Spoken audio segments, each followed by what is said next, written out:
जय हिंद।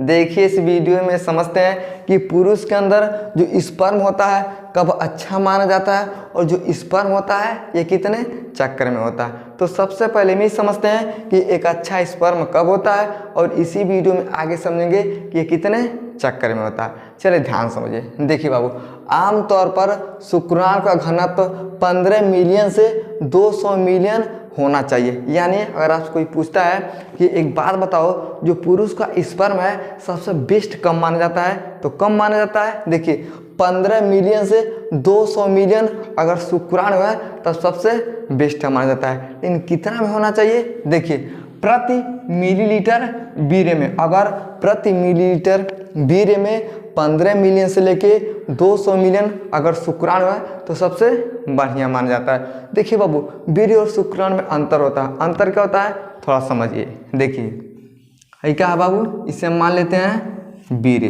है क्या हो गया, वीर्य होगा। अब देखिए वीर्य के अंदर क्या होता है, इस तरह से सब क्या होते हैं, छोटे छोटे शुक्राणु होते हैं। तो हम क्या करते हैं, इसी वीर्य को हम देखते हैं। यानी जब सेक्स करेगा चाहे हस्तमैथुन करेगा, है जो वीर्य है इसी को क्या करते हैं हम देखते हैं। इसके अंदर हम शुक्राणु को नहीं देख पाते हैं। जिस तरह से आप दही खाते हैं ना, बड़ा मस्त लगता है। अब जब दही को खाइएगा ना तो उसमें ना बहुत छोटे छोटे क्या होते हैं, बैक्टीरिया होता है। लेकिन वो सब बैक्टीरिया बड़ी लाभकारी होता है। अगर आप देख लीजिए ना, कहेगा अरे हमारा बाप अब कब्बो दही दूध पानी ना पियब। देखिए बाबू, पानी हो गया, दूध हो गया, दही हो गया, उसमें बैक्टीरिया होते हैं। लेकिन सब क्या होते हैं, लाभकारी बैक्टीरिया होते हैं। तो दूध को, दही को, पानी को हम देखते हैं, इन बैक्टीरिया को घंटा देख पाते हैं, नहीं देख पाते हैं। उसी तरह से जब हस्तमैथुन किया जाता है ना, तो जो वीर्य होता है इस सूरत दिखाई देता है, लेकिन इसके अंदर जो शुक्राणु होता है ये सब हम नहीं देख पाते हैं। तो ठीक यही प्रक्रिया होता है। तो देखिए यानी वीर्य प्रति मिलीलीटर वीर्य में 15 मिलियन से लेके 200 मिलियन अगर शुक्राणु है तब क्या भैया एक अच्छा स्पर्म माना जाता है। अब देखिए मिलियन का मतलब क्या होता है, देखिए 1 मिलियन में क्या होता है 10 लाख। क्या होता है बाबू, 1 मिलियन में 10 लाख। अब 15 मिलियन में 1.5 करोड़ शुक्राणु हो जाएंगे। 200 मिलियन में ससुरा बहुत ज़्यादा हो जाएगा, कहेगा बहुत ज़्यादा शुक्राणु बनते हैं। तो क्या होता है, अगर 15 मिलियन और 200 मिलियन शुक्राणु है तब आपका क्या होता है, अच्छा स्पर्म माना जाता है। अगर 15 मिलियन से कम हो जाएगा तो महिला गर्भ धारण करने में समस्या हो जाता है। समझ में क्या, तो उससे हम क्या कहते हैं, एक अच्छा स्पर्म मानते हैं। अब ध्यान समझ, देखिए जब डिंब, अंडा और शुक्राणु एक साथ मिलते हैं ना तब जाके गर्भ धारण होता है। देखिए जब डिंब, अंडा, शुक्राणु एक साथ आपस में किचकिचा के सब मिल जाता है तब क्या होता है, तब महिला गर्भ धारण करती है। अभी भैया डिंब क्या होता है, देखिए अंडा तो आपको पता है, तो कहाँ बनता है महिला के अंदर, तो ओवरी में अंडा बनता है। देखिए है क्या बाबू, इसे हम बोलते हैं ओवरी। है हो गया ओवरी, यानी दूध क्या होता है, ओवरी होता है। अब ध्यान से देखिए ओवरी में क्या है, उजार का, देखिए है उजार का क्या है बाबू, तो इसे हम बोलते हैं अंडा बोलते हैं। क्या बोलते हैं, इसे हम अंडा बोलते हैं। तो ये अंडा कहाँ होता है, तो ओवरी में होता है। अब देखिए डिंब, अंडा और शुक्राणु। अब डिंब का है तो देखिए भैया है क्या है, इसे हम बोलते हैं फिलिपियन ट्यूब बोलते हैं। क्या होता है, इसे हम फिलिपियन ट्यूब बोलते हैं। इसी फिलिपियन ट्यूब को हम क्या बोलते हैं, तो डिंब भी बोलते हैं। तो देखिए जब डिंब, अंडा और शुक्राणु, अब देखिए हेमस कहा जा रहा है ससुरा, इसे हम बोलते हैं वेजाइना। इसे हम बोलते हैं वेजाइना। तो जब संबंध वेजाइना के रास्ते से बनाया जाता है तो देखिए हेमस जा रहा है स्पर्म। अब जब स्पर्म ऐसे सीधे कहाँ जाता है, यहाँ पे गया, तो देखिए हेमस से निकल गया अंडा। अभी ये अंडा कहाँ रहता है, तो फिलिपियन ट्यूब यानी डिंब नलिका में रहता है। तो डिंब नलिका, अंडा और स्पर्म तीनों एक साथ मिल जाते हैं तो संबंध बनाया जाता है। इधर से स्पर्म जाता है, यहाँ से अंडा निकलता है और अंडा कहाँ रुकता है, तो इसी डिंब में। तो तीनों एक साथ मिल जाते हैं। अब जैसे मिलते हैं तब क्या होता है, महिला गर्भधारण होता है। समझ में आ गया। अब देखिए शुक्राणु को डिंब वाहिनी नलिका तक जाने में 45 से 12 घंटे का समय लगता है। और कितना दिन तक जीवित रहता है, तो 3 से 5 दिन तक। देखिए अब जैसे संबंध बनाया जाता है ना, जो स्पर्मा जाता है उसको 45 से 12 घंटे का समय लगता है। अगर ठीक ठाक है तो भैया जल्दी से चल जाता है, जाने के लिए ससुरा 2 ही मिनट में चला जाएगा। लेकिन भैया बहुत सारा दिक्कत होता है। दिक्कत क्या होता है, एक साथ 15 मिलियन 200 मिलियन निकलते हैं, तो वही में लड़त भिड़त सब जाता है।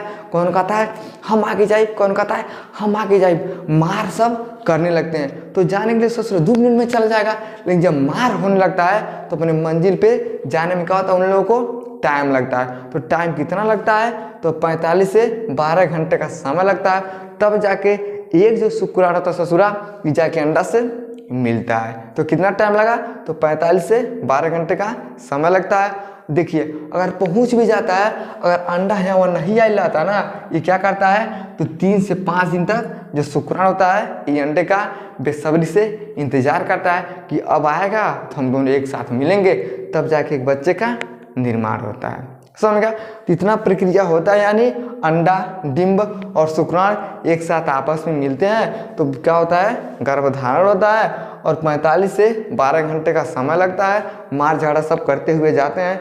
लेकिन अगर नहीं मिल पाता है, जो शुक्राणु होता है ये क्या होता है भैया, ये 3 से 5 दिन तक इसमें रहता है। समझेगा, फिर नहीं मिलेगा तो क्या होता है, बाहर आ जाता है। समझेगा।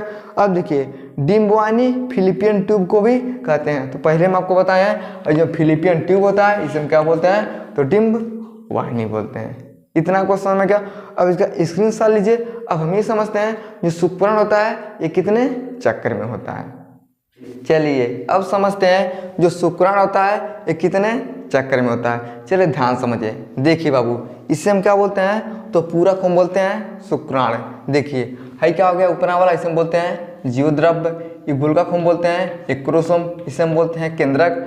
है नीचे वाला बात ग्रीवा, मध्य और पूंछ। देखिए 1 2 3 और 4 चक्र में। देखिए है जब पूरा मिलाते हैं ना तो इसे हम बोलते हैं हेड, यानी क्या बोलते हैं, इसे हम सिर बोलते हैं। तो देखिए पूरा 8 हो गया, है 2 है 3 है 4, तो क्या होता है, ये 4 चक्र में होता है। अब डिटेल से समझते हैं। देखिए पहला क्या हो गया, हेड। हेड को हम क्या बोलते हैं, तो सर बोलते हैं। देखिए मनुष्य का शुक्राणु क्या होता है, गोलाकार होता है। देखिए बाबू, है ऊपरा का जो सिर होता है क्या होता है, गोलाकार होता है। एक सिंपल भाषा में समझिए। देखिए ये क्या होता है, गोलाकार। इसी से क्या होता है, तो इंसान का उत्पत्ति होता है, यानी शुक्राणु से क्या होता है, तो हमारे शरीर का निर्माण होता है। तो जिस तरह से जो शुक्राणु होता है ससुरा, इसका जो सर होता है गोलाकार होता है, तो आदमी पैदा हो गया। अब देखिए जो सर हो गया गोल हो गया, तो पहला चरण हो गया। अब देखिए दूसरा चरण में क्या होता है, तो ग्रीवसम नेक बोलते हैं। देखिए यह शीर्ष के नीचे का क्या होता है, एक छोटा वाला भाग होता है। देखिए है पूरा हो गया हेड। अब देखिए है जो हो गया ना छोटा सा, इसे हम क्या बोलते हैं, तो ग्रीवा यानी नेक बोलते हैं। यानी ये सिर के नीचे का हिस्सा होता है पूरा हो गया गोल का सर हो गया, उसके नीचे वाला ग्रीवा का जैसे है पूरा हमारा सर हो गया, गठैया हो गया ससुरा, ये ग्रीवा हो गया। समझ में आ गया। अब देखिए तीसरा होता है मध्य, से बोलते हैं मिडल भाग। देखिए ये शुक्राणु का ऊर्जा केंद्र होता है। अब देखिए बाबू यहाँ से हो गया है, इसे हम बोलते हैं मध्य वाला, यानी क्या हो गया, बीच वाला। तो जो बीच वाला होता है ना, ये क्या होता है, ऊर्जा का केंद्र होता है। जैसे है हो गया सर, है हो गया ग्रीवा। अब इसके नीचे क्या हो गया ससुरा, पेट हो गया। तो जो भी चीज़ हम खाते हैं, दाल भात सब्जी रोटी पूड़ी कचौड़ी मुर्गी मुर्गा, तो क्या होता है हमारे पेट में जाके पाचन होता है। अब जैसे पाचन होता है तो हमारे शरीर में क्या होता है, ऊर्जा को देता है। तो ठीक प्रक्रिया यहाँ पे भी उसी तरह से होता है। उसके बाद हमारे शरीर में होता है। अब डायरेक्ट हमारा शरीर नहीं बनता है, सबसे पहले शुक्राणु होता है, बाद में हमारा शरीर बनता है। तो क्या होता है, यही शुक्राणु ठीक हमारा वही प्रक्रिया होता है। जिस तरह से शुक्राणु का सर हो गया, ग्रीवा हो गया और मध्य वाला हो गया, तो मध्य वाला क्या होता है, तो शुक्राणु का ऊर्जा केंद्र होता है। तो इस समझिए पेट हो गया, है सिर हो गया, है ग्रीवा हो गया और एक पेट हो गया। तो पेट से क्या होता है, ऊर्जा निकलता है। यानी जो भी चीज़ हम खाते हैं तो पेट में जाता है, उससे क्या होता है, ऊर्जा निकलता है। ये हो गया 3 ठौरा। अब देखिए चौथा होता है पूंछ, जिसे हम बोलते हैं टेल। देखिए यह शुक्राणु का अंतिम और सबसे लंबा होता है। देखिए बाबू मध्य वाला हो गया। अब इसके नीचे क्या है, पूंछ है। क्या है, पूंछ है। इसे हम क्या बोलते हैं, तो टेल बोलते हैं। ये क्या होता है, तो सबसे लंबा और सबसे अंतिम भाग होता है। तो अब क्या आ गया, सबसे हमारा पैर आ गया। देखिए मुहवा से, ग्रीवा से और पेट से बड़ा क्या होता है, तो हमारा पैर होता है। तो उसी तरह से इसमें क्या होता है, हई हई और सबसे बड़ा क्या होता है, तो पूंछ होता है। यानी देखिए सर, ग्रीवा और मध्य भाग से क्या बड़ा होता है, तो पूंछ होता है। उसी तरह से जब बच्चा पैदा ले लेता है क्या होता है, सर होता है, ग्रीवा होता है, बीच में पेट होता है और सबसे बड़ा क्या होता है, पैर होता है। अब पेटवा इतना बढ़न पैर थोड़ी ना, पेटवा से बढ़न पैर होता है, ग्रीवा से बढ़न पैर होता है और सर से बड़ा पैर होता है। तो जिस तरह से शुक्राणु का संरचना होता है, अब जैसे बच्चा पैदा ले लेता है ठीक वही प्रक्रिया होता है। देखिए यहाँ पे अलग अलग बना दिए हैं। देखिए है हो गया चक्र, है हो गया ग्रीवा, है हो गया मध्य वाला भाग और है हो गया सबसे नीचे वाला पूंछ। 1 2 3 और 4 चक्कर में क्या होता है, ये होता है। और जब बच्चा पैदा हो गया तो एक मुंह हो गया, ग्रीवा हो गया, पेट हो गया और सबसे नीचे वाला समझिए पूंछ हो गया। तो 4 चक्र में इस तरह से होता है। और जब बच्चा जन्म लेता है तो ठीक इसी तरह से बनावट शरीर का हो जाता है। समझ में गया? आई होप आपको समझ में आ गया होगा कि एक अच्छा स्पर्म क्या होता है और जो स्पर्म का चक्कर होता है ये कितने चरण में होता है। समझ में आ गया? तो वीडियो को लाइक शेयर सब्सक्राइब जरूर करें। जय हिंद।